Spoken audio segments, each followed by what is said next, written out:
2024 ಲೋಕಸಭೆಯ mega survey ವಿಶೇಷ ಕಾರ್ಯಕ್ರಮಕ್ಕೆ ಸ್ವಾಗತ. ನಾನು ಅವಿನಾಶ್ ಶಿವನ್. ಇನ್ನೇನು ಒಂದೇ ಒಂದು ತಾಸಿನಲ್ಲಿ ಎಲೆಕ್ಷನ್ ಡೇಟ್ ಅನೌನ್ಸ್ ಆಗುತ್ತೆ. ಲೋಕಸಭಾ ಚುನಾವಣೆ ಜೊತೆಗೆ 4-5 ರಾಜ್ಯಗಳ ಒಂದು ವಿಧಾನಸಭಾ ಎಲೆಕ್ಷನ್ ಡೇಟ್ ಕೂಡ ಅನೌನ್ಸ್ ಆಗುತ್ತೆ. ಆದರೆ ಅದಕ್ಕೂ ಮುಂಚೆ ಒಂದಷ್ಟು ವಿಚಾರಗಳ ಬಗ್ಗೆ ಮಾತಾಡಲೇಬೇಕು. ಬಹಳ ಮುಖ್ಯವಾಗಿ ಯಾವ ರಾಜ್ಯಗಳಲ್ಲಿ ಕಳೆದ ವರ್ಷ ಯಾವ ರೀತಿ ಅಂದರೆ ಲೋಕಸಭಾ ಚುನಾವಣೆಯಲ್ಲಿ ಯಾವ ರೀತಿ ಫಲಿತಾಂಶ ಬಂದಿತ್ತು, ಜೊತೆಗೆ ಈ ಬಾರಿಯ ಸರ್ವೆ ಏನು ಹೇಳುತ್ತೆ, ಇದೆಲ್ಲದರ ಬಗ್ಗೆ ಕೂಡ TV9 ನಿಮಗೆ ವಿಸ್ತೃತವಾಗಿ ವರದಿಯನ್ನು ನೀಡ್ತಾ ಹೋಗುತ್ತೆ. ರಿಪೋರ್ಟನ್ನು, ಸರ್ವೆಯ ರಿಪೋರ್ಟ್ ಏನು ಹೇಳುತ್ತೆ, ಯಾರು ಮುಂಚೂಣಿಯಲ್ಲಿದ್ದಾರೆ ಯಾವ ರಾಜ್ಯದಲ್ಲಿ, ಇದೆಲ್ಲದರ ಬಗ್ಗೆ ಕೂಡ ತಿಳಿಸ್ತಾ ಹೋಗ್ತೀವಿ. ಕೆಲವೇ ಕ್ಷಣಗಳಲ್ಲಿ ಚುನಾವಣಾ ಆಯೋಗದ ಸುದ್ದಿಗೋಷ್ಠಿಯಲ್ಲಿ ಇವತ್ತು ದಿನಾಂಕ ಪ್ರಕಟ ಆಗುತ್ತೆ. ಇಡೀ ದೇಶ ಕಾಯ್ತಿರುವಂತಹ ಡೇಟ್ ಇವತ್ತು ಅನೌನ್ಸ್ ಆಗುತ್ತೆ.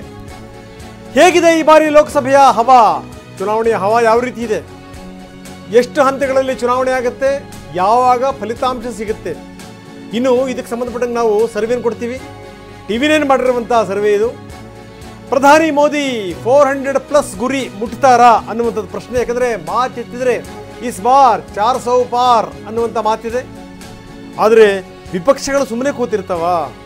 ಯಾವ್ಯಾವ ರಾಜ್ಯಗಳಲ್ಲಿ ಇಲ್ಲಿ ತನಕ ಒಂದು ಸಂಪ್ರದಾಯ ಇದೆ, ಉತ್ತರ ಪ್ರದೇಶದಲ್ಲಿ ಯಾರು ಅತ್ಯಂತ ಹೆಚ್ಚು ಸೀಟನ್ನು ಗೆಲ್ತಾರಲ್ಲ ಅವರೇ ದೇಶವನ್ನು ಆಳುವಂಥವ್ರು ಅಂತ.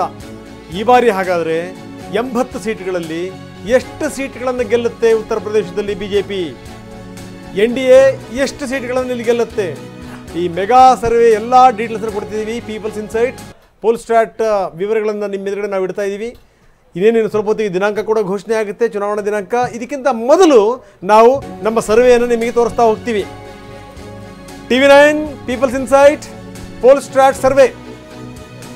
ದೇಶದಲ್ಲಿ 20 ಲಕ್ಷ ಜನರಿಂದ ಅಭಿಪ್ರಾಯವನ್ನು ಸಂಗ್ರಹಿಸಲಾಗಿದೆ.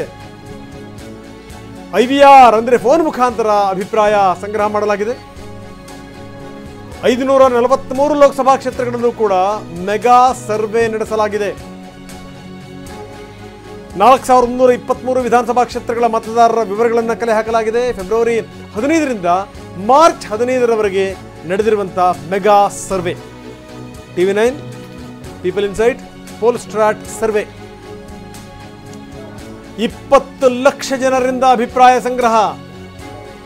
ಅವರೆಲ್ಲ ವಿವರಗಳನ್ನು ಇಟ್ಕೊಂಡು IVR ಅಂದರೆ ಫೋನ್ ಮುಖಾಂತರ ಅವರ ವಿವರಗಳನ್ನು ಕಲೆ ಹಾಕಿ ಸರ್ವೆ ಮಾಡಲಾಗಿದೆ.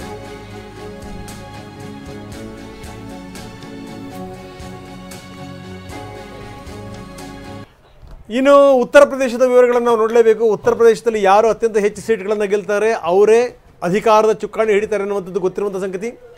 ಉತ್ತರ ಪ್ರದೇಶದಲ್ಲಿ ನಾವು 2019ರ ಫಲಿತಾಂಶ ತೋರಿಸ್ತಾ ಇದ್ದೀವಿ. BJP 62, ಕಾಂಗ್ರೆಸ್ 1, ಇನ್ನು ಅದರ್ಸ್ ಸಣ್ಣ ಪುಟ್ಟ ಪಾರ್ಟಿಯವರು ಸೇರಿದಂತೆ ಪಕ್ಷೇತರರು ಒಟ್ಟು 17 ಕ್ಷೇತ್ರಗಳಲ್ಲಿ ಗೆದ್ದಿರುವಂಥದ್ದು. ಒಟ್ಟು ಸೀಟ್ಗಳ ಸಂಖ್ಯೆ 80. ನಾವು 2019ರ ಫಲಿತಾಂಶದ ವಿವರಗಳನ್ನು ನಾವು ನಿಮ್ಮ ಮುಂದೆ ಇಡ್ತಾ ಇದ್ದೀವಿ. ಮತ್ತೊಂದು ಸರಿ ರಿಪೀಟ್ ಮಾಡ್ತಾ ಇದ್ದೀನಿ.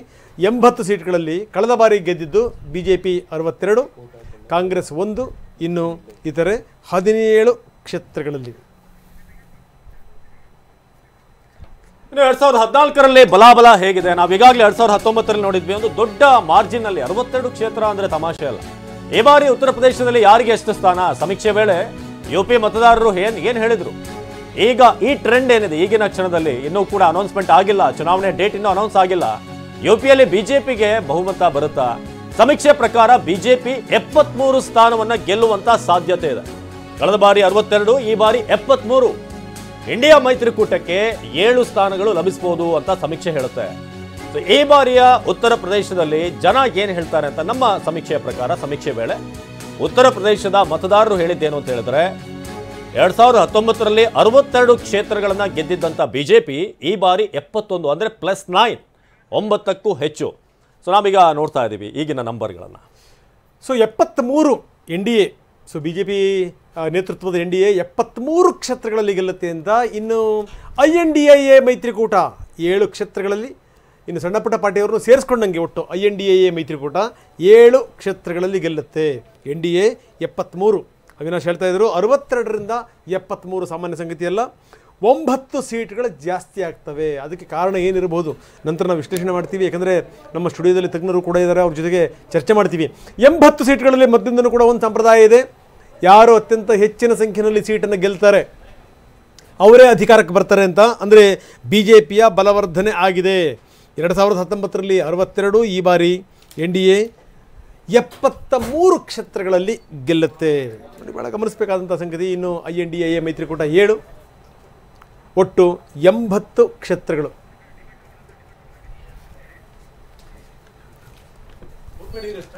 ಇದೀಗ ನಮ್ಮ ಜೊತೆ ಇದರ ಬಗ್ಗೆ ಚರ್ಚೆ ನಡೆಸೋದಕ್ಕೆ ಅತಿಥಿಗಳು ಕೂಡ ಜಾಯ್ನ್ ಆಗಿದ್ದಾರೆ. JDSನ MLC TA ಶರವಣ ಅವರು ಕೂಡ ನಮ್ಮನ್ನ ಇವತ್ತಿನ ಕಾರ್ಯಕ್ರಮದಲ್ಲಿ ಜಾಯ್ನ್ ಆಗಿದ್ದಾರೆ. ಕಾರ್ಯಕ್ರಮಕ್ಕೆ ಸ್ವಾಗತ ಶರವಣ ಅವರು. ಸೊ ಹಾಗೇನೆ ನಿಕೇತ್ ರಾಜ್ ಮೌರ್ಯ ಕಾಂಗ್ರೆಸ್ ವಕ್ತಾರರು ನಮ್ಮ ಜೊತೆಗೆ ಸ್ಟುಡಿಯೋದಲ್ಲಿದ್ದಾರೆ. ಸೊ ನಿಮಗೂ ಕೂಡ ಸ್ವಾಗತ. ಸೊ ಹಾಗೇನೆ ಎಸ್ ಪ್ರಕಾಶ್ ಬಿಜೆಪಿ ವಕ್ತಾರರು ಕೂಡ ನಮ್ಮ ಜೊತೆ ಇದ್ದಾರೆ. ಸ್ವಾಗತ ಕಾರ್ಯಕ್ರಮಕ್ಕೆ. ಸೊ ಇನ್ನು ಕೆ ಶಿವಕುಮಾರ್ ಹಿರಿಯ ಸಹ ಸಂಪಾದಕರು ನ್ಯೂ ಇಂಡಿಯನ್ ಎಕ್ಸ್ಪ್ರೆಸ್ ಮೈಸೂರಿನಿಂದ ನಮ್ಮನ್ನ ಜಾಯ್ನ್ ಆಗಲಿದ್ದಾರೆ. ಸೊ ಆರಂಭದಲ್ಲಿ ನಾವು UP ಮೂಲಕ, ಯಾಕಂದ್ರೆ ಇಲ್ಲಿ ಆಗಲೇ ರಂಗನಾಥ್ ಅವರು ಹೇಳಿದ ಹಾಗೆ ಹೆಚ್ಚಿನ ಸೀಟನ್ನು ಗಳಿಸುವಂತಹ ಪಕ್ಷ ಚುಕ್ಕಾಣಿಯನ್ನು ಹಿಡಿಯುತ್ತೆ ಅನ್ನೋ ನಂಬಿಕೆ ಇದೆ. ಸೊ ನಮ್ಮ ಒಂದು ಸರ್ವೆ ಪ್ರಕಾರ ಕಳೆದ ಬಾರಿಗಿಂತ ಒಂದು 10 ಕ್ಷೇತ್ರಗಳು ಹೆಚ್ಚು ಗೆಲ್ಬೋದು ಅಂತ. ಸೊ ನೋಡಿದಾಗ ಏನು ಅನ್ಸುತ್ತೆ ಅದು ಫಸ್ಟ್ ಒಪಿನಿಯನ್? ಸರ್, ಸರ್ವೆಗಳು ಅಂತಿಮ ಅಲ್ಲ ಮತ್ತು ಸರ್ವೆಗಳು ಎಲ್ಲ ಸಂದರ್ಭದಲ್ಲೂ ಸತ್ಯ ಕೂಡ ಆಗಿಲ್ಲ. ಮತ್ತು ಸರ್ವೆಗಳು ಯಾವ ಪ್ರಮಾಣಕ್ಕೆ ಸುಳ್ಳಾಗಿದ್ದಾವೆ ಅನ್ನೋದನ್ನ ಕರ್ನಾಟಕ ರಾಜ್ಯ ಚುನಾವಣೆಗಳಲ್ಲೇ ನಾವು ನೋಡಿದ್ದೇವೆ. ನನಗೆ ಗೊತ್ತಿಲ್ಲ, TV9 ಕರ್ನಾಟಕದ ವಿಧಾನಸಭೆ ಚುನಾವಣೆಗೆ ಎಷ್ಟು ಎಕ್ಸ್ಪೆಕ್ಟ್ ಮಾಡಿತ್ತು ಸರ್ ಕರ್ನಾಟಕದಲ್ಲಿ? ನೋಡಿ ಸರ್ವೆಗಳು, ನೋಡಿ ಸರ್, ಈಗ ಒಂದು ಸಂಗತಿ ಹೇಳ್ತೀನಿ. ನಾನು ಒಂದು ನಿಮಿಷ ನೀವು ಯಾಕೆ ಕಳಿತೀರಿ ಅಂತಲೂ ಗೊತ್ತು ನನಗೆ. ಸರ್ವೆಗಳೇನು ಅಂತಂದ್ರೆ ಒಂದು ಪಲ್ಸ್ ಯಾವ ರೀತಿ ಇದೆ ಅಂತ ತೋರಿಸುವಂಥದ್ದು, ಒಂದು ದಿಕ್ಸೂಚಿ ಯಾವ ರೀತಿ ಇದೆ, ದೇಶದ ಜನ ಯಾವ ರೀತಿ ಯೋಚನೆ ಮಾಡ್ತಾ ಇದ್ದಾರೆ ಅಂತ. ಸೊ ಅದೊಂದು. ಆಮೇಲೆ ಇದು ಏನು ಅಂತಂದ್ರೆ, ನಾವು ಈ ಪೋಲ್ಗಳು ಅದು ಎಕ್ಸಾಕ್ಟ್ ಅಂತ ನಾವು ಹೇಳಲ್ಲ, ನಾವು ಒಂದು ಪಲ್ಸ್ ಮಾತ್ರ. ಮುಂದುವರಿಸಿ, ಏನು ಅನ್ಸುತ್ತೆ? ಅಲ್ಲ, ನನಗೇನು ಅನಿಸ್ತಾ ಇದೆ ಅಂತಂದ್ರೆ, ಇಲ್ಲಿ ಸರ್ವೆ ಇಲ್ಲಿ ಏನು ತೋರಿಸ್ತಾ ಇದೆ ಅಂತಂದ್ರೆ, ಉತ್ತರ ಪ್ರದೇಶದಲ್ಲಿ BJPಗೆ 70 ಸೀಟ್ ಎಷ್ಟು BJPಗೆ 73 ಸೀಟ್ ತೋರಿಸ್ತಾ ಇದೆ. ಸೊ ಸಮಾಜವಾದಿ ಪಾರ್ಟಿಗೆ 6 ಸೀಟ್ ತೋರಿಸ್ತಾ ಇದೆ. ಆದರೆ BSP ಪಾರ್ಟಿಗೆ ಎಷ್ಟು ತೋರಿಸ್ತಾ ಇದೆ? ಕಳೆದ ಬಾರಿ BSP ಅವರು 10 ಸೀಟ್ ತಗೊಂಡಿದ್ರು. ಸೊ ಈ ಬಾರಿ BSP ಸೀಟ್ ಎಷ್ಟು ಹಾಗಾದ್ರೆ? BSP ಸೀಟ್ 10 ನನಗನ್ಸುತ್ತೆ ಬಹುಶಃ ನೀವು ತೋರಿಸೋ ಪ್ರಕಾರ 1 ಅಥವಾ 0 ಆಗಿರುತ್ತೆ. ಸೊ 1 ಅಥವಾ 0 BSP ತಗೊಂಡ್ರೆ BSPಯ ಓಟು ಎತ್ ಕಡೆಗೆ ಶಿಫ್ಟ್ ಆಗ್ತಾ ಇದೆ. Either it should shift to BJPಗೆ ಶಿಫ್ಟ್ ಆಗೋದಕ್ಕೆ ಸಾಧ್ಯ ಇಲ್ಲ. ಅಂದ್ರೆ ಅತ್ಯಂತ ದೊಡ್ಡ ಸಮುದಾಯ ಆಗಿರುವಂತ ದಲಿತ ಸಮುದಾಯ ಎಲ್ಲಿಗೆ ಶಿಫ್ಟ್ ಆಗುತ್ತೆ? ಅದು ಆಟೋಮೆಟಿಕಲಿ ಅದು ಇಂಡಿಯಾ ಶಿಫ್ಟ್. ನಿರ್ಧಾರ ಮಾಡ್ಬಿಟ್ಟಿರಿ, BSP ಓಟ್ಗಳು ಯಾವುದೇ ಕಾರಣಕ್ಕೂ BJP ಕಡೆ ಹೋಗಲ್ಲ. ಹಂಗಲ್ಲ, ಯಾಕಂದ್ರೆ ಹಿಂದೆ ಇದೇ ಮಾಯಾವತಿ ರಾಜ್ಯದ ಮುಖ್ಯಮಂತ್ರಿ ಆಗಿದ್ರು, ತಮಗೆ ಗೊತ್ತಿರುವಂತ ಸಂಗತಿ. ತುಂಬಾ ಬಲಾಢ್ಯವಾಗಿದ್ರು. ಈಗ ಅವರು ಕಾರಣಾಂತರಗಳಿಂದ ದುರ್ಬಲರಾಗಿದ್ದಾರೆ, ಪ್ರಶ್ನೆ ಬೇರೆ.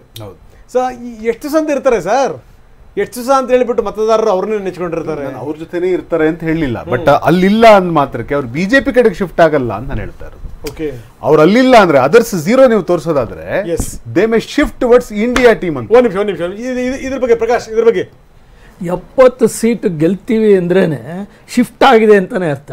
62 ಸೀಟು ಹೋದ್ಸತಿ ಗೆದ್ದಿದ್ದೀವಿ. 62 80ರಲ್ಲಿ ಗೆಲ್ಲೋದು ಕಮ್ಮಿ ಸಾಧನೆ ಅಲ್ಲ. ಇದು 14ರಲ್ಲಿ ಗೆದ್ವಿ, 19ರಲ್ಲಿ ಗೆದ್ವಿ, ಈಗ 24ರಲ್ಲೂ ಅದರ ಪುನರಾವರ್ತನೆ ಆಗ್ತಾ ಇದೆ. ಅದರ ಅರ್ಥ ಇವತ್ತು ಇವ್ರು ಹೇಳ್ಕೊಂಡಂಥ ಸೈದ್ಧಾಂತಿಕವಾಗಿ ನಮ್ಮ ಹತ್ರ ಬರಲ್ಲ, ನಮ್ಮ ಹತ್ರ ಬಂದ್ಬಿಡ್ತಾರೆ ಅನ್ನೋದು ಕೇವಲ ಊಹಾಪೋಹ. ನೀವೊಂದು 20 ಲಕ್ಷ ಮತದಾರನ ಸಂಪರ್ಕ ಮಾಡಿ ಅವರ ಮನದಾಳದ ಮಾತನ್ನು ನೀವೇನು ಪ್ರತಿಬಿಂಬಿಸ್ತಾ ಇದ್ದೀರಾ, ಇದು ಅನೇಕ ಸರ್ವೆಗಳಲ್ಲಿ ಅವತ್ತಿಂದ ಬರ್ತಾ ಇರೋದ್ರೊಳಗೆ ಅದೇ ಬರ್ತಾ ಇರೋವಂಥದ್ದು. ಯಾರೂ ಕೂಡ 70ಕ್ಕಿಂತ ಕಮ್ಮಿ BJPಗೆ ಉತ್ತರ ಪ್ರದೇಶದಲ್ಲಿ ಕೊಟ್ಟೇ ಇಲ್ಲ. ಅದರ ಅರ್ಥ ಇವತ್ತು ಅಲ್ಲಿ ಮೋದಿಯವರಿರ್ಬೋದು, ಯೋಗಿಯವರಿರ್ಬೋದು, ಅವರ ಆಡಳಿತವನ್ನು ಜನ ಮೆಚ್ಚಿದ್ದಾರೆ. ಈ ದೇಶಕ್ಕೆ ಮೋದಿಯವರ ನೇತೃತ್ವ ಬೇಕು ಅಂತ ಅವರು ಒಪ್ಕೊಂಡಿದ್ದಾರೆ. ಅದರ ಪ್ರತಿಬಿಂಬ ಇವತ್ತು ಈ ಸೀಟುಗಳು. ಇಲ್ಲಿ ಜಾತಿ ಈ ಲೆಕ್ಕಾಚಾರಗಳಿಂದ ಹೆಚ್ಚಾಗಿ ಅಭಿವೃದ್ಧಿ, ದೇಶದ ಹಿತ ಬಹು ಮುಖ್ಯವಾಗಿ ಜನಕ್ಕೆ ಬೇಕಾಗಿದೆ ಅನ್ನೋದು ತೋರಿಸ್ತಾ ಇದೆ. ಶರವಣ ಅವರೇ, ಬಹುಶಃ ಪ್ರಕಾಶ್ ಅವ್ರು ಹೇಳೋದನ್ನ ನಾನು ವಿಟ್ನೆಸ್ ಮಾಡ್ತೀನಿ. ಯಾಕೆಂದ್ರೆ ಇವತ್ತು ಬಲಿಷ್ಠ ಭಾರತ, ಇವತ್ತು ಜಗಳ ಮಾಡ್ತಿದ್ರಿ ಅಲ್ಲಲ್ಲ ಹೌದು, ನಿಮ್ಮ ಧ್ವನಿಯಲ್ಲಿ ಪ್ರತಿ ಧ್ವನಿಯಾಗಿ ನಾವಿರ್ತೀವಿ. ಹೌದು, ಯಾಕೆಂದ್ರೆ ಸನ್ಮಾನ್ಯ ದೇವೇಗೌಡರು ತಮಗೂ ಗೊತ್ತಿದೆ, ಇಡೀ ದೇಶವನ್ನು ಆಳಿರತಕ್ಕಂಥವರು ಜೀವಂತವಾಗಿದ್ದಾರೆ. ಅವರು ಯಾವಾಗಲೂ ಕೂಡ BJPಯನ್ನು ವಿರೋಧ ಮಾಡಿಕೊಂಡೇ ರಾಜಕಾರಣ ಮಾಡ್ಕೊಂಡು ಬಂದಿರತಕ್ಕಂಥವರು. ಇವತ್ತಿನ ಪರಿಸ್ಥಿತಿಯಲ್ಲಿ ಸನ್ಮಾನ್ಯ ನರೇಂದ್ರ ಮೋದಿಯವರ ನೇತೃತ್ವದನ್ನು ಅವರು ಮೆಚ್ಚುಗೆ ವ್ಯಕ್ತಪಡಿಸಿ ಮೈತ್ರಿ ಮಾಡ್ಕೊಳ್ಳೋ ಮುಂಚಿತವಾಗಿ ಎಷ್ಟೆಲ್ಲ ಅದರ ಸಾಧಕ ಬಾಧಕಗಳನ್ನ ಯೋಚನೆ ಮಾಡಿ ಇವತ್ತು ಬಲಿಷ್ಠ ಭಾರತವನ್ನ ನಾವು ನೋಡ್ತಾ ಇದೀವಿ ಮೋದಿಯವರ ನೇತೃತ್ವದಲ್ಲಿ. ಇನ್ನಷ್ಟು ಅದಕ್ಕೆ ಶಕ್ತಿಯನ್ನು ನಾವು ಕೊಡಬೇಕು, ಬೆಂಬಲವನ್ನು ಸೂಚಿಸಬೇಕು ಅಂತೇಳಿ ಬಹಳ ಯೋಚನೆ ಮಾಡಿ ನಿರ್ಧಾರ ತೆಗೆದುಕೊಂಡಿರತಕ್ಕಂಥದ್ದು. ಒಂದು ಸಂಗತಿ ಏನು ಅಂತಂದ್ರೆ, ರಾಜಕಾರಣದಲ್ಲಿ ಯಾವುದು ಅಸಾಧ್ಯ ಅಲ್ಲ. ಖಂಡಿತ ಒಪ್ಕೋತೀನಿ. ಸಾಧ್ಯನೂ ಇಲ್ಲ ಅಸಾಧ್ಯನೂ ಇಲ್ಲ, ಎರಡನ್ನೂ ಒಪ್ಕೊಳ್ಳೇಬೇಕು. ಮಾತಾಡ್ತೀನಿ. ಬಿಹಾರದ ಬಗ್ಗೆ ಒಂದಿಷ್ಟು ವಿವರಗಳನ್ನು ನಾವು ನಿಮಗೆ ತೋರಿಸ್ತಾ ಇದ್ದೀವಿ.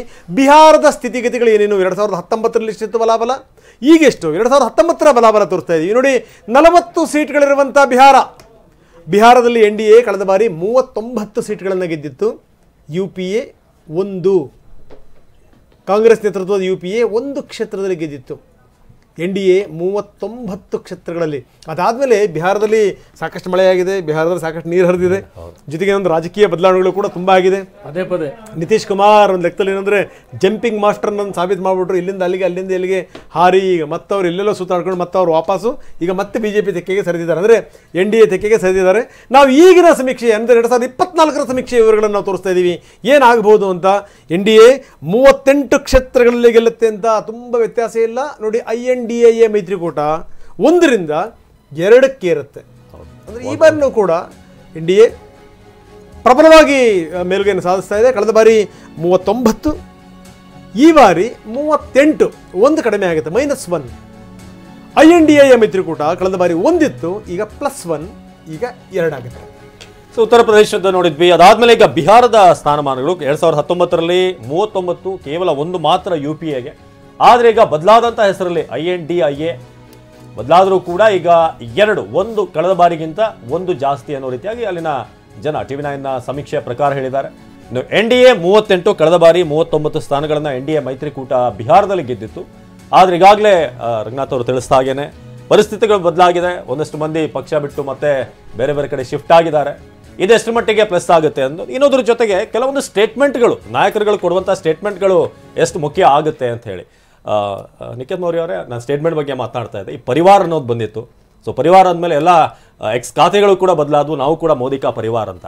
ಸೊ ಅದೆಲ್ಲ ಎಫೆಕ್ಟ್ ಆಗ್ಬೋದಾ ಈ ಬಾರಿಯ ಚುನಾವಣೆಯಲ್ಲಿ? ಅಲ್ಲ, ಹೌದು ಆಗುತ್ತೆ. ಯಾಕೆಂತಂದ್ರೆ ಈಗ ಪರಿವಾರ ಯಾವುದು ಅಂತಂದ್ರೆ, ಈಗ SBIನವ್ರಿಗೆ ದಾಖಲೆ ಕೇಳಿದಾರಲ್ಲ ಸುಪ್ರೀಂ ಕೋರ್ಟ್ನವರು, ಯಾರ್ಯಾರೆಲ್ಲ ಬಾಂಡ್ ತಗೊಂಡಿದ್ರು, ಆ ಬಾಂಡ್ನ ಲಿಸ್ಟ್ ಬಿಡುಗಡೆ ಆದ ತಕ್ಷಣ ಪರಿವಾರ ಯಾರ್ದು ನಿಜವಾದ ಮೋದಿಯವರ ಪರಿವಾರ ಅನ್ನೋದು ದೇಶದ ಜನಕ್ಕೆ ಗೊತ್ತಾಗುತ್ತೆ. ನಾನು ಯಾಕೆ ಮಾತು ಹೇಳ್ತಾ ಇದ್ದೀನಿ ಅಂದರೆ ಸರ್, ಈ ದೇಶದೊಳಗಡೆ ಕರಪ್ಷನಿನ ವಿಚಾರಕ್ಕಾಗಿಯೇ ಅವತ್ತು ಕಾಂಗ್ರೆಸ್ನ ಜನ ಕಿತ್ತಾಕಿದ್ದು. ಬಹುಶಃ ನನಗನ್ಸುತ್ತೆ TV9 ಈ ಸರ್ವೆ ಆಗಬೇಕಾದ್ರೆ ಇನ್ನೂ ಕೂಡ ಈ ಬಾಂಡಿನ ಇಶ್ಯೂಗಳು ಹೊರಗಡೆ ಬಂದಿಲ್ಲ. ಯಾಕಂದ್ರೆ 24 ಲಕ್ಷ ಜನದ ಸ್ಯಾಂಪಲ್ ಅನ್ನ ನೀವು ತಗೊಳ್ಬೇಕಾದ್ರೆ ಇವತ್ತು ನಿಜವಾಗ್ಲೂ ಕೂಡ ಮಾಧ್ಯಮಗಳ ಮೂಲಕ ಬಾಂಡ್ ಚರ್ಚೆ ಏನು ನಡೀತಾ ಇದೆ. ಚಂದ್ರಚೂಡ್ ಅವ್ರು ಏನು ಪ್ರಶ್ನೆಗಳನ್ನು ಕೇಳ್ತಾ ಇದ್ದಾರೆ ಇವತ್ತು, ಆ ಪ್ರಶ್ನೆಗಳು ನೀವಾಗಲೇ ಒಂದು ಮಾತು ಹೇಳಿದ್ರಿ, ಭಾಳಷ್ಟು ಮಳೆ ಬಂದಿದೆ, ಭಾಳಷ್ಟು ನೀರು ಹರಿದಿದೆ ಅಂತ ಹೇಳಿ. ನಿಮ್ಮ ಮಾಹಿತಿಗೋಸ್ಕರನೇ ಕೊಡೋದಾದ್ರೆ ಸರ್, BJPಯಲ್ಲಿ 303 ಜನ ಸಂಸದರು ಏನು ಗೆದ್ಕೊಂಡಿದ್ದಾರೆ, ಆ 303ರಲ್ಲಿ 134 ಜನ ಮಾತ್ರ BJPಯವರು ಸರ್. ಮೂಲತಃ ಸಂಘ ಪರಿವಾರ BJP ಹಿನ್ನೆಲೆಯಿಂದ ಬಂದಂಥವ್ರು. ಇನ್ನು ಉಳಿದವರು ಯಾರು? 169 ಜನ ಬೇರೆ ಬೇರೆ ಪಕ್ಷಗಳಲ್ಲಿ ED ದಾಳಿಗಳಿಗೆ ತುತ್ತಾದವರು, IT ದಾಳಿಗಳಿಗೆ ತುತ್ತಾದವರು, ಯಾರನ್ನ ಸ್ವತಃ ಶ್ರೀಮಾನ್ ನರೇಂದ್ರ ಮೋದಿ ಅವರು ಇವರೆಲ್ಲ ಪರಮ ಭ್ರಷ್ಟರು, ನೀಚರು, ನಾವು ಅಧಿಕಾರಕ್ಕೆ ಬಂದ್ರೆ ಇವರನ್ನ ಜೈಲಿಗೆ ಕಳಿಸ್ತೀನಿ ಅಂತ ಸವಾಲ್ ಹಾಕ್ತಾ ಇದ್ರು, ಅವರೆಲ್ಲರೂ ಇವತ್ತು BJPಲಿದ್ದಾರೆ. ಗೂಂಡಾ ಕಾಯ್ದೆಗಳಲ್ಲಿದ್ದವರು, ರೇಪ್ ಕಾಯ್ದೆಗಳಲ್ಲಿದ್ದವರು, ಪರಮ ನೀಚರು ಅಂತ ಹೆಸರು ಪಡ್ಕೊಂಡಿದ್ದವರು. Sir, I tell you sir, ಕಾಂಗ್ರೆಸ್ನವರು ಎಷ್ಟು ಜನ ಇದ್ದಾರೆ ಗೊತ್ತಾ ನಿಮ್ಗೆ? 77 ಜನ ಇಂಥವರು ಕಾಂಗ್ರೆಸ್ಸಿಗರು BJP ಒಳಗಡೆ ಇದ್ದಾರೆ. ಒಟ್ಟು ಈ ತರ ಇಡೀ ಬೇರೆ ಬೇರೆ. ಅಲ್ಲ, ಈಗ ನಿಮ್ಮನೆಯಿಂದ ಅವ್ರ ಮನೆಗೆ ಹೋದ್ರೆ ಅವ್ರು ಎಳ್ಕೊಂಡ್ರೆ ನೀ ಒಳ್ಳೆ ಇವರೆಲ್ಲ ನಮ್ಮವ್ರು ಹೋಗ್ಬಿಟ್ಟಲ್ಲ ಉದ್ಧಾರ ಮಾಡಕ್ ಕಳಿಸಿದ್ವಿ ಅಂತ ಹೇಳ್ದಂಗೆ. ಇಲ್ಲ ಇಲ್ಲ, ನಾನು ಅದನ್ನೇ ಹೇಳ್ತಾ ಇಲ್ಲ. ಭಾರತ್ ಚೋಡೋ ಅಂತ ಅವರ ಹೆಸರಲ್ಲೇ ಮಾಡ್ಕೊಂಡು ಬಂದಿದ್ದಾರೆ. ಅದಲ್ಲ, ಅವ್ರು ಆವಾಗ್ಲೇ ಹೇಳಿದಕ್ಕೆ ನಾನು ಮಾತಾಡಕ್ ನನಗೆ ಅವಕಾಶ ಕೊಟ್ಟಿಲ್ಲ. ನೀವು ಅವ್ರು ಕೊಟ್ಟರೆ ನಾನು ಕೊಡ್ತೀನಿ ಅಂದ್ರಿ. ದಯಮಾಡಿ ಅವ್ರು ಹೇಳಿದಕ್ಕೆ ನಾನು ಉತ್ತರ ಕೊಡ್ಲೇಬೇಕಾಗ್ತದೆ. ಇವತ್ತು ಈಗ ನಾನು ಹೇಳೋದು ಈ ಸರ್ವೆ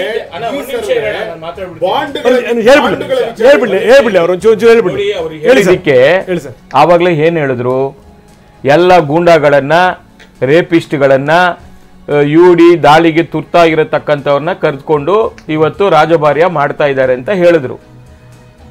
ಹಾಗೆ ಮಾಡ್ಲಿಕ್ಕೆ ಸಾಧ್ಯನಾ? ತಪ್ಪು ಮಾಡಿರೋನ್ಗೆ, ತಪ್ಪು ಮಾಡದೇ ಇರೋನ್ಗೆ ಯಾಕೆ ಭಯ ಬರ್ತದೆ ಅಲ್ವಾ? ಅವ್ನು ನಿಜವಾಗ್ಲೂ ತಪ್ಪು ಮಾಡಿದ್ರೆ ಈಗ ಫಸ್ಟ್ ಎಲ್ಲ ನಂಬರ್ ತೋರಿಸ್ಬಿಡ್ತೀವಿ ಫಸ್ಟ್, ಆಮೇಲೆ ಚರ್ಚೆ ಮಾಡೋಣ. ಸರಿ, ಆಯ್ತು, ಸುದೀರ್ಘವಾಗಿ ಚರ್ಚೆ ಮಾಡೋಣ. ಪಂಜಾಬ್ನ ವಿವರಗಳನ್ನು ನಾವು ಕೊಡ್ತಾ ಇದೀವಿ. ಪಂಜಾಬ್ನಲ್ಲಿ ಟೋಟಲ್ ಸೀಟ್ಸ್ 13 ಸೀಟ್ಗಳು ಪಂಜಾಬ್ನಲ್ಲಿ. ಕಳೆದ ಬಾರಿ ಎಷ್ಟಿತ್ತು BJP ಅಲ್ಲಿದು ಪರ್ಫಾರ್ಮೆನ್ಸ್ ಅನ್ನೋದು? ಯಾಕಂದರೆ ಈ ಸ್ನೇಹಕೂಟದಲ್ಲೂ ಕೂಡ ಬಿರುಕಿತ್ತು. 2 ಕ್ಷೇತ್ರಗಳಲ್ಲಿ BJP ಗೆದ್ದಿತ್ತು. ಕಾಂಗ್ರೆಸ್ 8 ಕ್ಷೇತ್ರಗಳಲ್ಲಿ ಜಯಗಳಿಸಿತ್ತು. ಇನ್ನು ಪಕ್ಷೇತರರು ಸೇರಿದಂತೆ ಸಣ್ಣ ಪುಟ್ಟ ಪಾರ್ಟಿಯವರು 3 ಕ್ಷೇತ್ರಗಳಲ್ಲಿ. ಅದಾದಮೇಲೆ ಸಾಕಷ್ಟು ಬದಲಾವಣೆಗಳಾದವು. ಅಲ್ಲಿನ ಬಿಡಿ, ಅಲ್ಲಿನ ಮಾಜಿ ಮುಖ್ಯಮಂತ್ರಿಗಳನ್ನೇ BJPಯ ಕಡೆಗೆ ಬಂದರು. ಅದಾದಮೇಲೆ ಏನು ಅಂತಂದರೆ ನೀವು ಸಿದ್ದು ಅವ್ರನ್ನ ಕಾಂಗ್ರೆಸ್ ಭಾಳ ಎತ್ತರಕ್ಕಿಟ್ಟಿತ್ತು. ಅದಾದಮೇಲೆ ಸಿದ್ದು ಒಳಗಡೆ ಹೋಗಿ ಬಂದರು, ಜೈಲು ಕಂಡು ಬಂದರು. ಒಂದೆರಡು ಸಂಗತಿಗಳು ಸಾಕಷ್ಟು ನಡೆದಿದೆ. ಜೊತೆಗೆ ಈ ರೈತರ ಹೋರಾಟಗಳು ಅನ್ನುವಂಥದ್ದು ಇದೆಯಲ್ಲ, ಅದು ಬಹಳ ಪರಿಣಾಮ ಬೀರ್ತಾ ಇದೆ ಅನ್ನುವಂಥ ಮಾತುಗಳು ಕೂಡ ಕೇಳಿಬರ್ತಾ ಇದೆ. ಕಾಂಗ್ರೆಸ್ಸಿನ ಸ್ಥಿತಿಗತಿಗಳೇನು, BJPಯ ಸ್ಥಿತಿಗತಿಗಳೇನು, ಅದರ ವಿವರಗಳನ್ನು ನಾವು ನಿಮಗೆ ಕೊಡ್ತಾ ಇದ್ವಿ.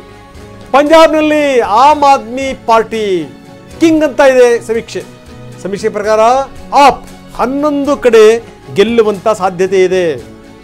ಕೇವಲ 2 ಕ್ಷೇತ್ರಗಳಲ್ಲಿ BJPಗೆ ಗೆಲುವು ಅಂತ ಸರ್ವೆ ಹೇಳ್ತಾ ಇದೆ. ಕೇವಲ 2 ಕ್ಷೇತ್ರಗಳಲ್ಲಿ ಮಾತ್ರ ಪಂಜಾಬ್ನಲ್ಲಿ ಆಮ್ ಆದ್ಮಿ ಪಾರ್ಟಿ ಜಯಭೇರಿ ಬಾರಿಸುವಂಥ ಎಲ್ಲ ಸಾಧ್ಯತೆಗಳು ಕೂಡ ಇದೆ. ಇಲ್ಲಿ ಒಂದು ವಿಚಾರ ಆಡ್ ಮಾಡೋದಾದ್ರೆ, ಕಳೆದ ಚುನಾವಣೆಯಲ್ಲಿ 1 ಕ್ಷೇತ್ರವನ್ನು ಆಪ್ ಗೆದ್ದಿತ್ತು. ಈಗ +10 ಆಗುತ್ತೆ, 11. ಸೊ NDA 2 ಕ್ಷೇತ್ರಗಳಿಗೆ ಸೀಮಿತವಾಗುತ್ತೆ ಈ ಬಾರಿ. ಕಳೆದ ಬಾರಿ BJP 2 ಇತ್ತು, ಈ ಬಾರಿ ಮತ್ತೆ ಹಾಗೇನೆ ಉಳ್ಕೊಳ್ಳುತ್ತದು. ಆದ್ರೆ ಕಾಂಗ್ರೆಸ್ಗೆ ಇದು ಹಿನ್ನಡೆ. ಅಲ್ಲಿ ಬಹಳ ಮುಖ್ಯವಾಗಿ ಗಮನಿಸಬೇಕು, ಆಮ್ ಆದ್ಮಿ ಪಾರ್ಟಿ 11 ಕ್ಷೇತ್ರಗಳನ್ನ ಗೆಲ್ಲಬಹುದು ಅಂತ ಅಲ್ಲಿನ ಜನ ಹೇಳ್ತಿದ್ದಾರೆ. ಒಂದು ವೇಳೆ ಅದು ನಿಜ ಆದ್ರೆ ಇದು ಕಾಂಗ್ರೆಸ್ಗೆ ಬಹಳ ಚಿಂತೆಯ ವಿಚಾರ ಆಗುತ್ತೆ. ಯಾಕಂದ್ರೆ ಕಳೆದ 2019 ಲೋಕಸಭಾ ಚುನಾವಣೆಯಲ್ಲಿ 8 ಸ್ಥಾನವನ್ನ ಗಳಿಸಿದಂತ ಕಾಂಗ್ರೆಸ್ ಈ ಬಾರಿ ಯಾವುದೇ ಸ್ಥಾನವನ್ನು ಗಳಿಸುವಂತದ್ದು ಕಷ್ಟ ಇದೆ ಅಂತ ಈಗ ಜನ ಹೇಳ್ತಿದ್ದಾರೆ. ಇದು ಪಂಜಾಬ್ನ ಪೋಲ್ ಪ್ರಕಾರ, ಎಕ್ಸಿಟ್ ಏನೋ ಸದ್ಯಕ್ಕೆ ಚುನಾವಣಾ ಪೂರ್ವವಾದಂತಹ ಸಮೀಕ್ಷೆಯ ಪ್ರಕಾರ ಜನ ಹೇಳ್ತಿರುವಂಥದ್ದು. ಬೇರೆ ಬೇರೆ ರಾಜ್ಯಗಳ ಚಿತ್ರಣ 2019ರಲ್ಲಿ ಹೇಗಿತ್ತು ಮತ್ತೆ ಈ ಬಾರಿ ಸಮೀಕ್ಷೆಯಲ್ಲಿ ಏನು ಹೇಳ್ತಾರೆ ಅಂತ ನಾವು ಹೇಳ್ತಾ ಹೋಗ್ತಿದ್ವಿ. ಈಗ ಹರಿಯಾಣ ರಾಜ್ಯಕ್ಕೆ ಬರೋದಾದ್ರೆ, ಈ ಬಾರಿ ಬಹಳಷ್ಟು ರಾಜಕೀಯವಾಗಿ ಅಲ್ಲಿ ಡೆವಲಪ್ಮೆಂಟ್ಗಳು ನಡೀತಾ ಇದೆ. ಸೊ ಹರಿಯಾಣದಲ್ಲಿ 2019 BJP 10, ಹಾಗೇನೆ ಕಾಂಗ್ರೆಸ್ ಯಾವುದೇ ಕ್ಷೇತ್ರವನ್ನ ಗೆದ್ದಿರಲಿಲ್ಲ ಕಳೆದ ಬಾರಿ. ಸೊ 2019 ಫಲಿತಾಂಶ 10-0 ಅನ್ನೋ ರೀತಿಯಾಗಿದೆ. 10 ಕೂಡ BJP. ಹೌದು. ಸೊ 10ಕ್ಕೆ 10 ಕ್ಷೇತ್ರವನ್ನ BJP ಗೆಲುವನ್ನ ಸಾಧಿಸಿತ್ತು. ಬೇರೆ ಯಾವ ಪಕ್ಷವೂ ಕೂಡ ಅಲ್ಲಿ ಗೆಲ್ಲೋದಕ್ಕೆ ಸಾಧ್ಯ ಆಗಿರಲಿಲ್ಲ. ಆದರೆ ಈ ಬಾರಿ ಜನ ಏನು ಹೇಳ್ತಾರೆ ಅದರ ಬಗ್ಗೆ ಕೂಡ ನಿಮಗೆ ಮಾಹಿತಿಯನ್ನು ನೀಡ್ತಾ ಹೋಗ್ತೀವಿ. ಸೊ BJP 10 out of 10 ಅನ್ನೋ ರೀತಿಯಾಗಿ ಇಲ್ಲಿತ್ತು. ಇನ್ನು ಈ ಬಾರಿಯೂ ಕೂಡ ಹರಿಯಾಣದಲ್ಲಿ BJP ಪರವಾಗಿನೇ ಒಲವಿದೆ ಅನ್ನೋದು. ಹರಿಯಾಣದಲ್ಲಿ BJPಗೆ ಗೆಲುವೆಂದಂತ ಸಮೀಕ್ಷೆ, ಕಳೆದ ಬಾರಿ 10ಕ್ಕೆ 10 ಕ್ಷೇತ್ರಗಳನ್ನ ಗೆದ್ದಿದ್ದಂತ BJP ಸರ್ವೆ ಪ್ರಕಾರ 9 ಕಡೆ BJP ಗೆಲುವನ್ನ ಸಾಧಿಸುತ್ತೆ. ಕಳೆದ ಬಾರಿಗಿಂತ ಒಂದು ಕ್ಷೇತ್ರ ಮಿಸ್ ಆಗಬಹುದು. 1 ಕಡೆ ಕಾಂಗ್ರೆಸ್ಗೆ ಗೆಲುವು ಅಂತ ಸಮೀಕ್ಷೆಗಳು ಹೇಳ್ತಾ ಇವೆ.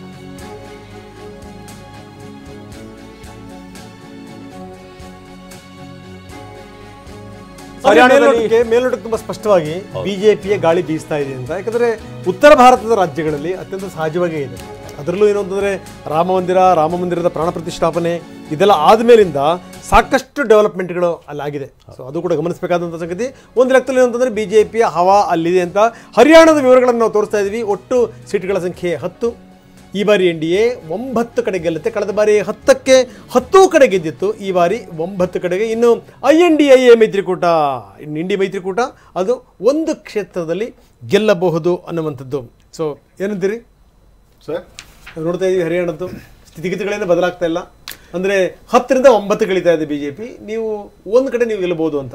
ಇಲ್ಲ, ಅವ್ರ ಹತ್ರ ಇವತ್ತು ಅಪಾರವಾದಂಥ ಹಣಬಲ ಇದೆ. ಹಣಬಲವನ್ನು ಕ್ರೋಢೀಕರಣಗೊಳಿಸ್ಕೊಂಡಿದ್ದಾರೆ ಮತ್ತು ರಾಜಕೀಯ ಬಲ ಇದೆ. ಆದರೆ ಒನ್ಸ್ ಅಗೈನ್ ನನಗೇನು ಅಂತಂದರೆ, ಈಗ ಎಲ್ಲ ಸಮೀಕ್ಷೆಗಳು ಸರ್, ಈಗ ನಾವು ನೋಡಿದಂತೆ, ಬಹುಶಃ ನಿಮಗೂ ನೆನಪಿದೆ ಅನ್ಕೋತೀನಿ, ಅಟಲ್ ಬಿಹಾರಿ ವಾಜಪೇಯಿ ಅವರು 2004ನೇ ಇಸ್ವಿಲಿ ಮತ್ತೆ ಅಧಿಕಾರಕ್ಕೆ ಬರ್ತಾರೆ ಅಂತ ಬಹುತೇಕ ದೇಶದ ಸರ್ವೆಗಳು ಭಾವಿಸಿದ್ವು, ಸರ್ವೆಗಳು ಹೇಳಿದ್ವು. ಯಾವೊಂದು ಸರ್ವೆ ಕೂಡ ವಾಜಪೇಯಿ ಸೋಲ್ತಾರೆ ಅಂತ ಹೇಳ್ತಿರ್ಲಿಲ್ಲ, BJP ಸೋಲುತ್ತೆ ಅಂತ ಹೇಳ್ತಿರ್ಲಿಲ್ಲ. ಮತ್ತು ನಾನು ಕೂಡ ವಾಜಪೇಯಿ ಅವ್ರನ್ನ ಬಹಳ ಅಭಿಮಾನದ ಕಣ್ಣುಗಳಿಂದ ನೋಡ್ತಾ ಇದ್ದೆ. ಅವ್ರು ಬರ್ತಾರೆ ಅಂತಲೇ ಕಾಯ್ತಿದ್ವಿ. ಚಿಕ್ಕ ಹುಡುಗರಾದ್ರೂ ಕೂಡ ಒಂದು ಇದಿತ್ತು. ಆದರೆ ನಾನು ಹೇಳೋದೇನು ಅಂತಂದರೆ, ದೇಶದ ಜನ ತೀರ್ಮಾನವನ್ನು ನಾವು ಯಾವ ರೀತಿ ಪೋಲ್ಸ್ ಸಮೀಕ್ಷೆಗಳನ್ನು ನಡೆಸ್ತಿದ್ದಾವೆ ಅದರಂತೆಯೇ ತೀರ್ಮಾನ ಆಗುತ್ತೆ ಅಂತಲ್ಲ. ಯಾಕೆಂದರೆ ವಾಜಪೇಯಿ ಅವರ ವಿಚಾರದಲ್ಲೇ ಭಾರತ ಪ್ರಜ್ವಲಿಸ್ತಿದೆ, ಭಾರತ ಬೆಳಗುತ್ತಿದೆ, ಎಲ್ಲ ವಿಚಾರಗಳನ್ನು ಅವತ್ತು ಜನ ಸುಳ್ಳು ಮಾಡಿ ತೋರಿಸಿದ್ದಾರೆ. ವಾಜಪೇಯಿ ಅವ್ರನ್ನ ಅಧಿಕಾರದಿಂದ ಇಳಿಸಿದ್ದನ್ನು ನಾವು ನೋಡಿದ್ದೀವಿ. ಸೊ ಹೀಗೆ ಇವತ್ತು ಹರಿಯಾಣದಲ್ಲಿ ಇವರು ಇಲ್ಲಿ ತೋರಿಸ್ತಿರುವಂತ ಸಂಖ್ಯೆ ಸತ್ಯ ಆಗ್ಬೇಕು ಅಂತಿಲ್ಲ.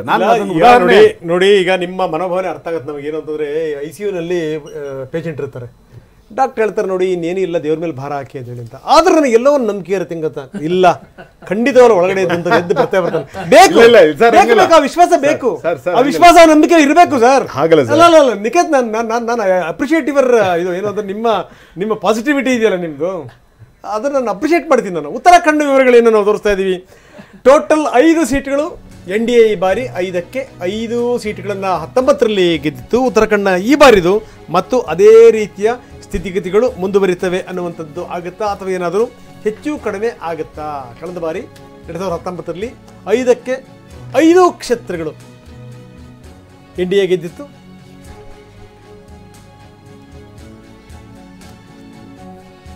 ಈ ಬಾರಿಯ ಸ್ಥಿತಿಗತಿಗಳೇನೇನು? ಈ ಬಾರಿದು ಅದೇ ರೀತಿ, ಅಂದರೆ ಯಾವ ಬದಲಾವಣೆನೂ ಕೂಡ ಇಲ್ಲ. ಉತ್ತರಾಖಂಡ ಈ ಬಾರಿ ಜನ ಏನು ಹೇಳ್ತಾರೆ ಅಂತ ನೋಡೋದಾದ್ರೆ ಕಳೆದ ಬಾರಿಗಿಂತ ಯಾವುದೇ ಬದಲಾವಣೆ ಇಲ್ಲ, 5 ಔಟ್ ಆಫ್ 5 ಅದೇ ರೀತಿಯಾದಂಥ ಚಿತ್ರಣ ಇದೆ. ಇನ್ನಷ್ಟು ಮಾತಾಡ್ತಾ ಹೋಗೋಣ. ಇನ್ನಷ್ಟು ಕರ್ನಾಟಕದ ವಿಚಾರವಾಗಿ ಕೂಡ ಮಾತನಾಡೋದಿದೆ. ಕರ್ನಾಟಕದ ಜನತೆ ಏನು ಹೇಳ್ತಾರೆ ಈ ಕ್ಷಣಕ್ಕೆ ಅಂತ. ಈಗ ಮುಂದಿನ ರಾಜ್ಯ ಛತ್ತೀಸ್ಗಢದಲ್ಲಿ ಕಳೆದ ಬಾರಿ ಹೇಗಿತ್ತು? 2019ರಲ್ಲಿ ಫಲಿತಾಂಶ ಹೇಗಿತ್ತು ಮೊದಲು ನೋಡ್ತಾ ಹೋಗೋಣ. NDA ಮೈತ್ರಿಕೂಟಕ್ಕೆ 9 ಸ್ಥಾನಗಳು. ಇತ್ತ UPAಗೆ 2 ಕ್ಷೇತ್ರಗಳಲ್ಲಿ ಗೆಲುವು ಸಿಕ್ಕಿತ್ತು. 11ರಲ್ಲಿ ಪ್ರಚಂಡವಾದಂಥ ಒಂದು ಬಹುಮತ ಈ ರಾಜ್ಯದಲ್ಲೂ ಕೂಡ ಛತ್ತೀಸ್ಗಢದಲ್ಲಿ ಸಿಕ್ಕಿತ್ತು NDA ಮೈತ್ರಿಕೂಟಕ್ಕೆ. 11 ಕ್ಷೇತ್ರಗಳಲ್ಲಿ 9 ಕ್ಷೇತ್ರ NDA ಮೈತ್ರಿಕೂಟದ ಪಾಲಾಗಿತ್ತು. ಹಾಗಾದ್ರೆ ಈ ಬಾರಿ ಏನಾಗುತ್ತೆ ಅದರ ಬಗ್ಗೆ ಕೂಡ ನಿಮಗೆ ಡೀಟೇಲ್ಸ್ ಅನ್ನ ನೀಡ್ತಾ ಹೋಗ್ತೀವಿ.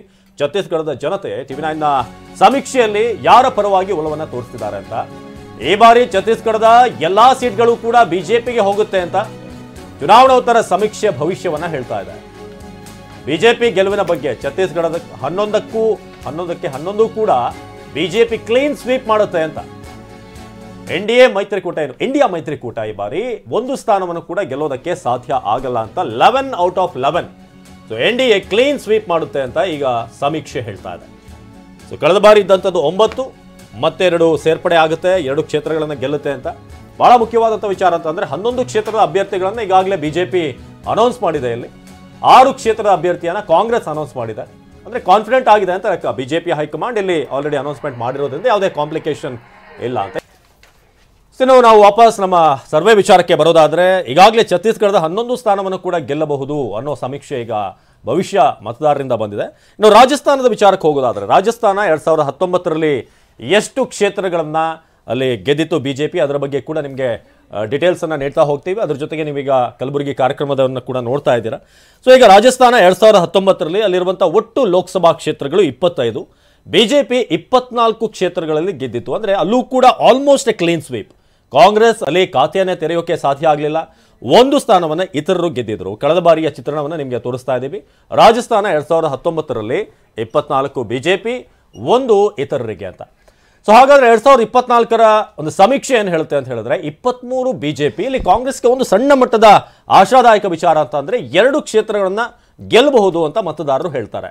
ಸೊ ಅಲ್ಲಿ ಖಾತೆ ಆರಂಭ ಆಗುತ್ತೆ ಅಂದ್ರೆ ಈ ಬಾರಿ 2024ರಲ್ಲಿ ಅಕೌಂಟ್ ಓಪನ್ ಮಾಡುತ್ತೆ ಕಾಂಗ್ರೆಸ್ ಅಂತ ಈಗ TV9ನ ಸಮೀಕ್ಷೆಯಲ್ಲಿ ಮತದಾರರು ಹೇಳಿರುವಂಥದ್ದು. ಕಳೆದ ಬಾರಿಗಿಂತ ಸ್ವಲ್ಪ ಒಂದು ಸಣ್ಣ ಹೋಪ್ ಅಂತ ಹೇಳ್ಬೋದು.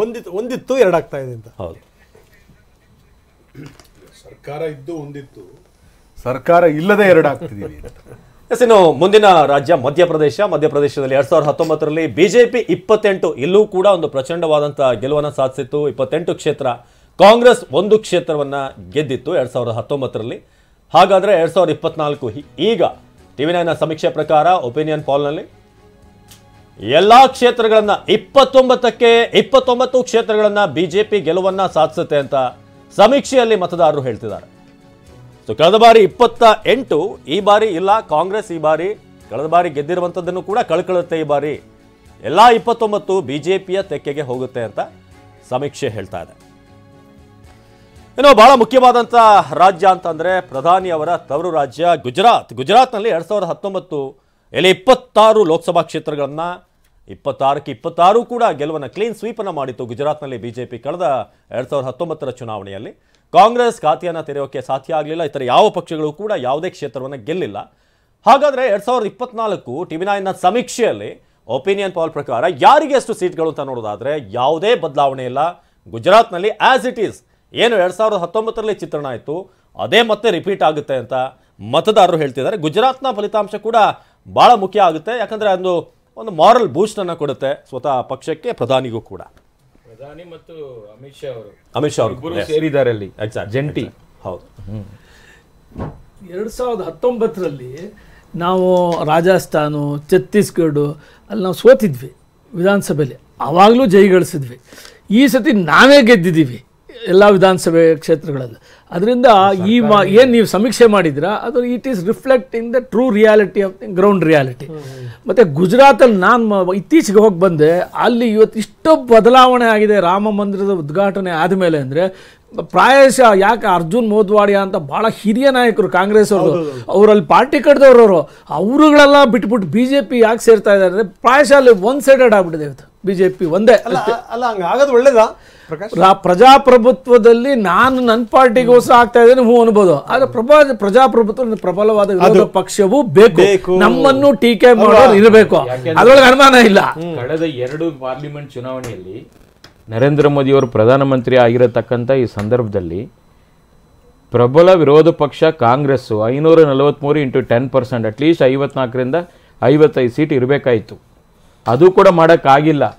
ಈ ಬಾರಿ ಕೂಡ ಅದೇ ಪರಿಸ್ಥಿತಿ ಮುಂದುವರಿತಾ ಇದೆ. ನಿಮ್ಮ ಫಲಿತಾಂಶಗಳು ನೋಡ್ತಾ ಇದ್ರೆ, ಸರ್ವೆಗಳ ಫಲಿತಾಂಶ ನೋಡ್ತಾ ಇದ್ರೆ ಎಲ್ಲೋ ಒಂದ್ ಕಡೆ ಈ ಬಾರಿನೂ ಬಿಲೋ 50ಗೆ ಹೋಗ್ತಾರೆ ಅನ್ನೋದು ಊರ್ಜಿತ ಆಗ್ತಾ ಇದೆ. ಕಾಂಗ್ರೆಸ್ ಅವರು ಏನೇ ಡಂಗೂರ ಬಾರಿಸ್ಲಿ, ಆದ್ರೆ ಜನ ಮ್ಯಾಂಡೇಟರಿ ಕೊಡೋದು ಬಹಳ ಬುದ್ಧಿವಂತರು ಇದ್ದಾರೆ. ಎಲ್ಲಿ ಕಾಂಗ್ರೆಸ್ ಫೇಲ್ ಆಗ್ತಾ ಇದೆ ಶರವಣ? ಅಲ್ಲ, ಕಾಂಗ್ರೆಸ್ ಇಲ್ಲಿ ಒಡೆದಾಳುವ ನೀತಿ ಏನಂದ್ರೆ INDA ಅಂತೇಳಿ ಬೆಂಗಳೂರಲ್ಲಿ ದೊಡ್ಡ ಮಟ್ಟದಲ್ಲಿ ಕಾರ್ಯಕ್ರಮವನ್ನ ಮಾಡಬೇಕು ಅಂತೇಳಿ ಸರ್ಕಾರ ಬಂದ ತಕ್ಷಣನೇ INDA ಅಂತೇಳಿ ನಾಮಕರಣ ಮಾಡೋಕ್ಕೆ ಒಂದು ಒಕ್ಕೂಟವನ್ನ ರಚನೆ ಮಾಡಿದ್ರು. ಮಾಡಿರತಕ್ಕಂಥ ಸಂದರ್ಭದಲ್ಲಿ ನಿತೀಶ್ ಕುಮಾರ್ ಅವರು ದೇವೇಗೌಡರು ಫೋನ್ ಮಾಡ್ತಾರೆ. ಫೋನ್ ಮಾಡಿ ಸಿದ್ದರಾಮಯ್ಯನವರು ನಿಮ್ಮನ್ನು ಕರಿಬಾರ್ದು ಅಂತ ಹೇಳ್ತಾ ಇದ್ದಾರೆ, ನೀವು ಬರಬಾರ್ದಂತೆ, ನೀವು ಬಂದರೆ ನಾನು ಬರಲ್ಲ ಅಂಥೇಳಿ ಮುಖ್ಯಮಂತ್ರಿ ಹೇಳಿದಾಗ ನಾವು ಎಲ್ಲಿಂದ ನಿಮ್ಮನ್ನು ಕರೆಯೋಕ್ಕಾಗ್ತದೆ, ಕಷ್ಟ ಇದೆ ಅಂಥೇಳಿ ಅವರ ಬೇಸರವನ್ನು ಅವರು ತೊಡಗಿಸ್ಕೋತಾರೆ. ಅಂದರೆ ಸೆಕ್ಯುಲರ್ ಅಂತ ಹೇಳ್ಕೊಂಡು ಇವತ್ತು ಪ್ರಾದೇಶಿಕ ಪಕ್ಷದ ಮೇಲೆ ಸವಾರಿ ಮಾಡೋದು ಕಾಂಗ್ರೆಸ್ನ ಒಂದು ಪದ್ಧತಿಯಾಗಿ ಬರ್ತಾ ಇರತಕ್ಕಂಥದ್ದು ನಾವು ನೋಡ್ತಾ ಇದೀವಿ. ಉದಾಹರಣೆಗೆ ನಿತೀಶ್ ಕುಮಾರ್ ಅವ್ರನ್ನ, ಮಮತಾಜಿ ಅವ್ರನ್ನ ಯಾವ ಥರ ಬಿಂಬಿಸಿದ್ರು? ಪ್ರಾರಂಭ ಮಾಡುವ ಸಂದರ್ಭದಲ್ಲಿ ನಿತೀಶ್ ಕುಮಾರೇ ಪ್ರಧಾನಮಂತ್ರಿ ಕ್ಯಾಂಡಿಡೇಟ್ ಥರ ಬಿಂಬಿಸಿದ್ರು. ಈಗ ಏನಾದರೂ ನಿತೀಶ್ ಕುಮಾರು NDAಗೆ ಬಂದು ಸೇರ್ಕೊಂಡ್ರು. ಮಮತಾಜಿ ಅವರು ಅಲ್ಲಿ ಕಾಂಗ್ರೆಸ್ನ ಪ್ರತಿಷ್ಠೆ ವೆಸ್ಟ್ ಬೆಂಗಾಲಲ್ಲಿ ಸೀಟ್ ಶೇರಿಂಗಲ್ಲಿ ಯಾವ ಥರ ಒಂದು ಅಡ್ಜಸ್ಟ್ಮೆಂಟ್ ಮಾಡ್ಕೊಳ್ಳೋಕ್ಕೆ ಅವ್ರ ಕೈಲಿ ಆಗಿಲ್ಲ. ಮಮತಾಜಿ ಅವರು ಏನು ಮಾಡಿದ್ರು? ಇಂಡಿಪೆಂಡೆಂಟಾಗಿ ಅವರು ಸಪ್ರೇಟಾಗಿ ಕಾಂಟೆಸ್ಟ್ ಮಾಡ್ತಾ ಇದ್ದಾರೆ. ಕಾಂಗ್ರೆಸ್ 1 ಸೀಟ್ ಗೆಲ್ಲಲ್ಲ ವೆಸ್ಟ್ ಬೆಂಗಾಲಲ್ಲಿ, ಬರೆದಿಟ್ಕೊಂಡ್ಬಿಡಿ. ಇವತ್ತು BJP ವಾಸ್ ದೀದಿ ಅಲ್ಲಿ ನಡೀತಾ ಇರತಕ್ಕಂಥದ್ದನ್ನು ನೀವು ನೋಡ್ತಾ ಇದ್ದೀರಿ. ಒಟ್ಟಾರೆ ಇವತ್ತೇನು ಮೋದಿ ಗ್ಯಾರಂಟಿ ಅಂತೇಳಿ ಇಡೀ ದೇಶ ಕೊಂಡಾಡ್ತಾ ಇದೆ. ಪ್ರಕಾಶ್ ಅವರು ಹೇಳ್ದಂಗೆ ಅಯೋಧ್ಯೆಯ ಬಾಲರಾಮನ ಮಂದಿರ ಆದ ಮೇಲೆ ಪಕ್ಷ ಅಂದ್ರೆ ಜಾತ್ಯತೀತವಾಗಿ ಧರ್ಮಾತೀತವಾಗಿ ಎಲ್ಲರೂ ಕೂಡ 500 ವರ್ಷಗಳಿಂದ ಏನು ಹೋರಾಟ ಮಾಡಿ ಲಕ್ಷಾಂತರ ಜನ ಬಲಿದಾನ ಕೊಟ್ಟು ಇವತ್ತು ಆ ಬಾಲರಾಮನ ಒಂದು ಪ್ರತಿಷ್ಠಾಪನೆ ಏನಾಗಿದೆ ಎಲ್ಲರೂ ಕೂಡ ಒಪ್ಕೊಳ್ಳೇಬೇಕು. ಆ ವಿಚಾರದಲ್ಲಿ ನಾನು ಕೂಡ ಒಂದು ಹಿಂದುವಾಗಿ ಇವತ್ತು ಧರ್ಮದ ಬಗ್ಗೆ ಮಾತಾಡಲ್ಲ, ಬಟ್ ಎಲ್ಲರೂ ಅಪ್ರಿಷಿಯೇಟ್ ಮಾಡುವಂತ ಕೆಲಸ. ಇವತ್ತು ನೋಡಿ ನಮ್ಮ ವಾರಣಾಸಿ, ತಾವು ವಿಸಿಟ್ ಮಾಡಿರ್ತೀರಾ ಅಂತ ಅನ್ಕೊಂಡಿದ್ದೀನಿ. ವಾರಣಾಸಿ ಯಾವ ಲೆವೆಲಲ್ಲಿ ಬೆಳೆದಿದೆ, ಆ ತರ ಎಲ್ಲ ಇತಿಹಾಸ ಇದೆ. ಬಿಜೆಪಿ ಮಾತಾಡೋಣ ಇದ್ರ ಬಗ್ಗೆ. ಈಗ ನಮ್ಮ ಜೊತೆಗೆ ಕೆ ಶಿವಕುಮಾರ್ ಜಾಯ್ನ್ ಆಗಿದ್ದಾರೆ, ಹಿರಿಯ ಪತ್ರಕರ್ತರು ಮೈಸೂರಿನಿಂದ. ಶಿವಕುಮಾರ್ ಅವರು 2019ರಲ್ಲಿ ಉಳಿದ ವಿರೋಧ ಪಕ್ಷಗಳಿಗೆ ಒಂದು ಚಾನ್ಸ್ ಇತ್ತು ಒಂದು ಕಂಬ್ಯಾಕ್ ಮಾಡೋಕೆ, ಆದರೆ ಮಿಸರೇಬಲಿ ಫೇಲ್ಡ್. ಆದರೆ 2024ರಲ್ಲಿ ಬಹಳಷ್ಟು ವಿಚಾರಗಳಿತ್ತು, ಅದನ್ನ ಹೈಲೈಟ್ ಮಾಡಬಹುದಾಗಿತ್ತು. ಆದರೆ ಈ ಬಾರಿ ಕೂಡ ಅದರಲ್ಲಿ ಯಶಸ್ವಿ ಆಗಿವೆ ಅಂತ ಒಪಿನಿಯನ್ ಪೋಲ್ಗಳನ್ನು ನೋಡಿದಾಗ ಅನ್ನಿಸ್ತಾ ಇಲ್ಲ. ಸೊ ಬಿಜೆಪಿ ಈ ಬಾರಿ ಮತ್ತೆ ಮುನ್ನಡೆ ಸಾಧಿಸೋದಕ್ಕೆ ಯಾವೆಲ್ಲ ಫ್ಯಾಕ್ಟರ್ಗಳು ಕೈ ಹಿಡಿತವೆ, ಏನಾಗ್ಬೋದು ಅಂತ?